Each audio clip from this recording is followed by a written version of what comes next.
YouTube, back with another video. Today I'm going to show you how to do a buttonhole on the Brother XM2701. So what you're going to need is your buttonhole foot that came with your machine. You need a button, the button you're going to use preferably, and you're going to need some scrap fabric. Now usually when you put a button on, it's a placket, so it's a double folded edge. So that's why I made a sample piece that's just like whatever I'm gonna put the button on, okay? When you put a buttonhole in, that's usually one of the very last things you do. So you've already got a lot of time put into this project. That's why you need to be really careful about this. Practice. You're going to, every time I put a buttonhole in a garment, I don't care how many buttonholes I've done, I do a test one in a sample piece of fabric, just like what I'm fixing to put a buttonhole in. So be very careful. You don't want to mess up your whole garment or have to spend a lot of time taking out a buttonhole, because that's not fun. So gather your things and let me get a better camera view. And first we're going to look at how to put this foot on.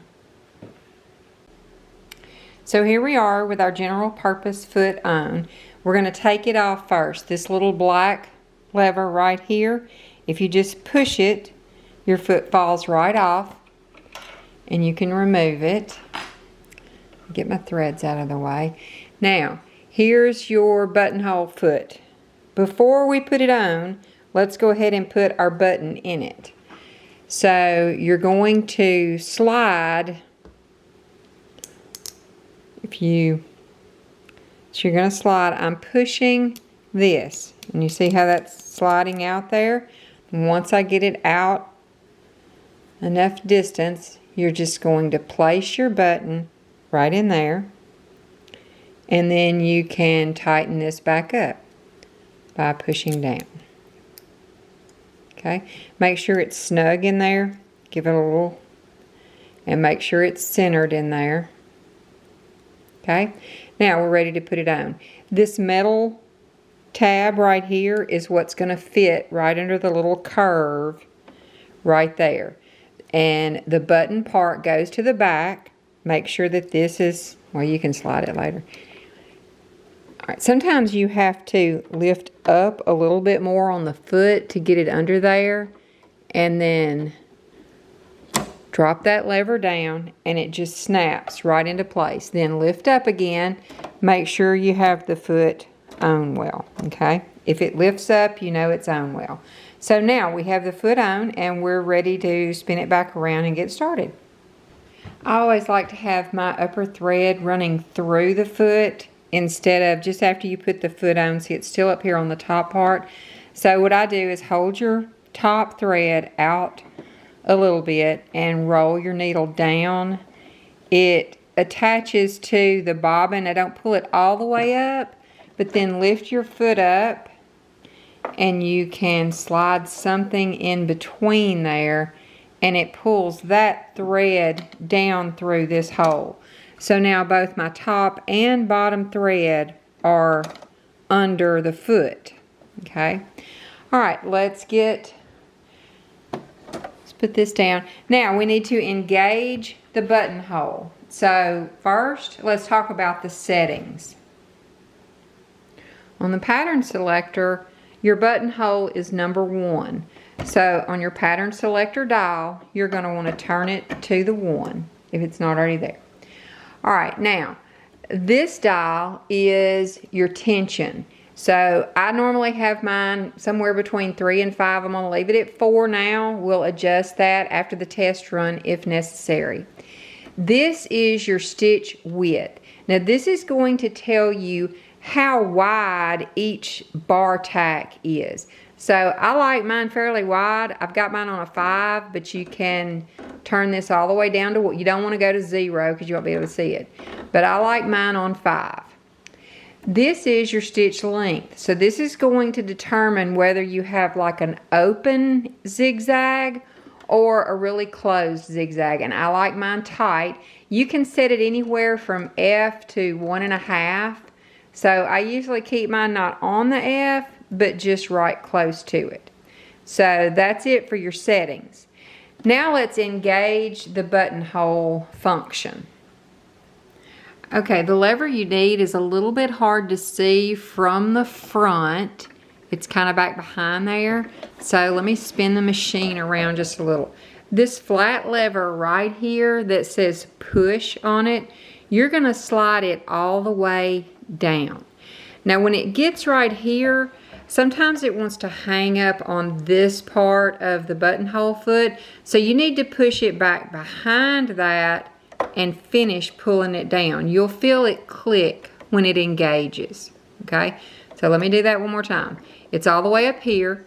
You're gonna pull it down, and if it hits this little white plastic bar, push it back just a little bit and then pull it down. Now push it back. This is frontwards, this is back. See, it locks into place. This is what resets it every time.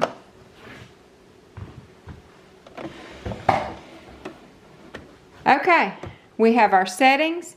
We have the buttonhole function engaged. So let's get a piece of fabric. Before you can start your buttonhole, you need to prepare your fabric. And what you're gonna do is trace a line that shows where you need the buttonhole. So what I do is I measure my button, and you don't have to be this precise, but I like this little thing. I measure my button, I give it a little bit of leeway on both sides. Then, however you want your button on here, you're gonna trace a little line. So I'm gonna go this way. Make sure you put the points where you need your bar tacks. That's actually the most important part. I want it to stop and start right there, okay?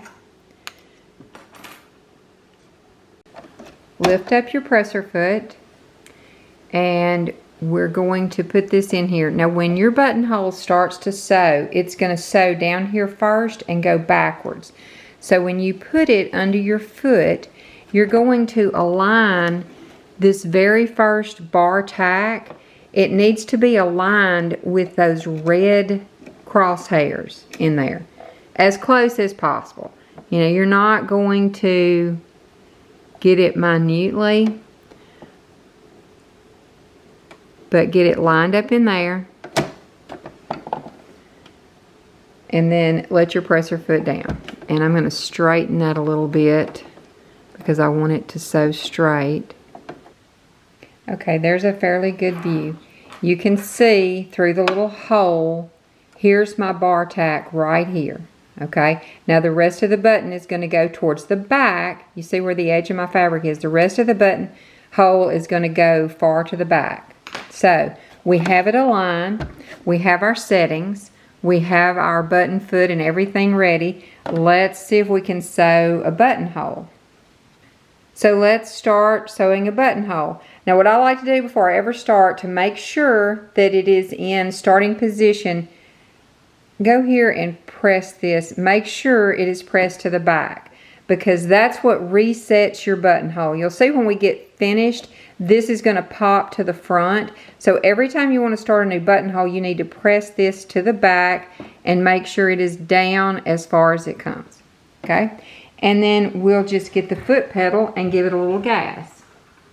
I usually like to put my needle in the fabric before I get started, and then press gently. It's going side to side, and now it's going backwards.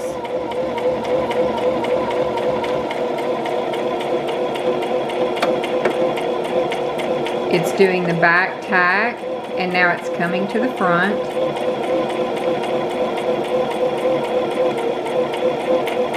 And then it sewed a couple of pieces on the bar.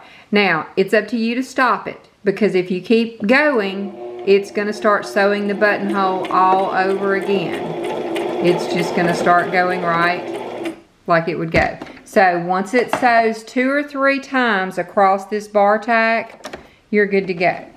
So make sure your needle is in the uppermost position. Slide your fabric out. And there is your buttonhole. Now we need to open it up. So this is where you're going to use your handy dandy seam ripper. Now, you're not going to start at one end and go all the way to the other. That's a great way to ruin a buttonhole. Start at one end, watch your fingers in the back. You know, I've told y'all before, this is the most dangerous part of sewing. Press it through and then slide it up midway. When you get midway, stop. Then turn around and do the same thing from the other end. Now go to the middle and you have a buttonhole. Okay? And that's what it looks like on the back. I used a different color on the back. So, and this bottom bar tack is heavy because I didn't stop it. I wanted to show you. So let's see what you do when you're ready to go for the next buttonhole. Okay, I have my next buttonhole marked, and normally you're going to want to go ahead and mark all of your buttonholes to start with, but the first thing you need to do before you put your fabric under there is reset this. Make sure that it's pressed all the way to the back. You can push the foot right here and it will press it, but otherwise take your finger and push that all the way to the back. You'll feel it snap. See, that's front, back. You want it all the way to the back. Then align this buttonhole under the foot just like we did the other one.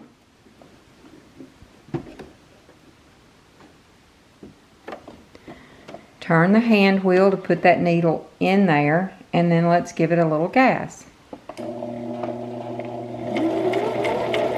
Side to side. Now it's sewing the left side backwards.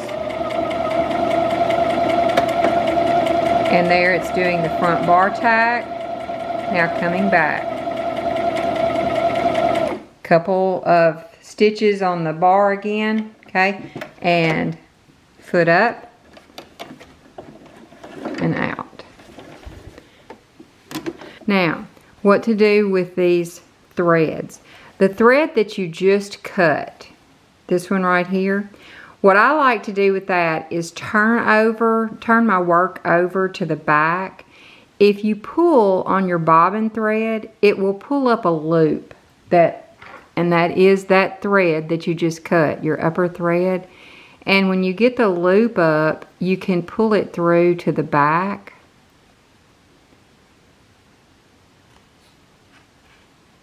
Now you can tie these in a knot and you'll have a nice finished thread right there. Now this one has been secured, so you can just snip it off. But the one that you just cut, you can pull the bobbin thread and pop it to the back and sew a knot. Now let's look at some things that could go wrong.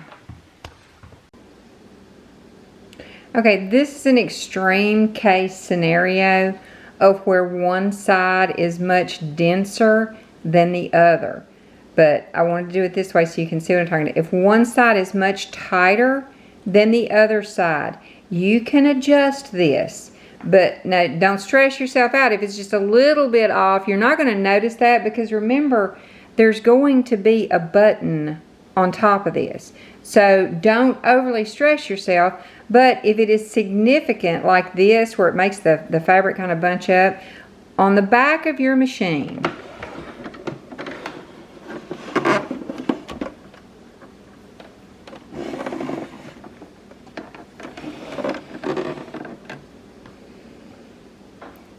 right here, there's a little screw, and you can see that there's a zigzag stitch, and it shows you a minus and a plus. This makes it tighter, this makes it looser. So if it is too tight, we want to loosen it up. You got a little screwdriver with your machine, which I couldn't find it right now. So you can adjust this by turning it to the left or the right. Mine was in the center and it was doing great, so that's where I'm going back to. But I just want you to know, this is an adjustment for your buttonhole sides. And that is all for the buttonhole tutorial on the Brother XM2701. I really hope that was helpful. I'll be honest, buttonholes are my nemesis. There are garments I will not even make, you know, or I'll put snaps or a lot of other things, because a buttonhole is a challenge. So if you do them correctly, you can pat yourself on the back. You did a great job. Let me know if this was helpful. Hit that like button, that subscribe button, make some comments, talk to me, and I will see y'all back here on Mom's channel next time. Bye.